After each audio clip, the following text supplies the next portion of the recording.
Hello mami! Andito na naman lang namin yung walang magawa kaya gustong gumala.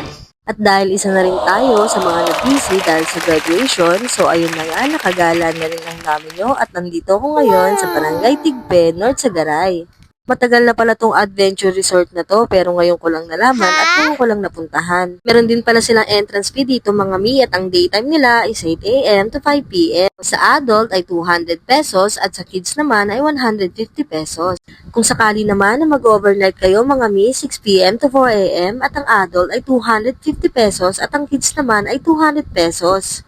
Pero mga mi, kung viewing lang naman kayo, 100 pesos ang babayaran nyo per head, maximum of 3 hours na yun, makakalibot na kayo sa loob ng adventure resort. Excited na rin ako neto makapasok sa loob dahil nga first time ko lang makapunta dito. Mula nga pala dito sa malayo, ay matatanaw mo na yung magagandang spot para mag-picture. At eto na nga, nandito ako sa tapat ng Global Eiffel Tower replica nila, sobrang taas mga mi. Eto na nga mga mi, susubukan ko din kung kaya ko bang akyatin hanggang dun sa tuktok ng Eiffel Tower nila. Hindi ko alam pero dito pa lang ako sa baba, nalulula na talaga ako, sobrang nakakakaba. Ito na nga mga mi, nandito na ako ngayon sa unahan, makakaya ko pa bang umakyat kaya sa pangalawa?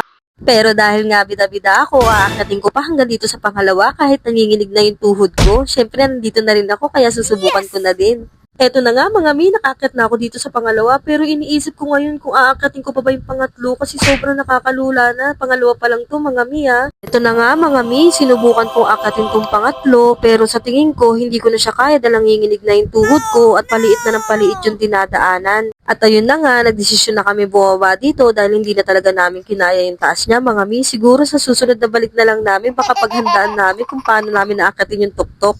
Nakakatuwa rin pala dito sa baba dahil may mga playground din sila na pwedeng paglaruan ng mga bata. At ayun na nga, naglaro na ang Mima Bells nyo. Grabe, nakakamiss talaga maging bata, mga mi. At mula nga pala dito sa baba, naisip kong videohan kung hanggang saan lang yun akyat namin kanina. Ang dami ding spot dito na pwedeng pagpicturean, mga mi. Sulit na sulit yung 100 pesos para sa viewing nila. Nakakaaliw din talaga dito, mga mi, lalo na pagkasama nyo yung mga kids nyo, siguradong mag-i-enjoy silang maglaro dito. Dahil papalabas na rin kami neto mga mi, naisip na rin namin na tignan yung pool area nila dito. Ito na nga mga mi, nandito na tayo sa pool area nila, malapit lang pala to sa may entrance. Ito na nga pala yung pool nila mga mi, sa nakikita nyo ang laki din pala talaga dito at meron din silang pa-slides. Naglalakad naman kami ngayon kasi ang sabi sa amin dito daw ang pool ng mga bata. Maganda rin talaga mag-overnight dito para masulit yung swimming nila.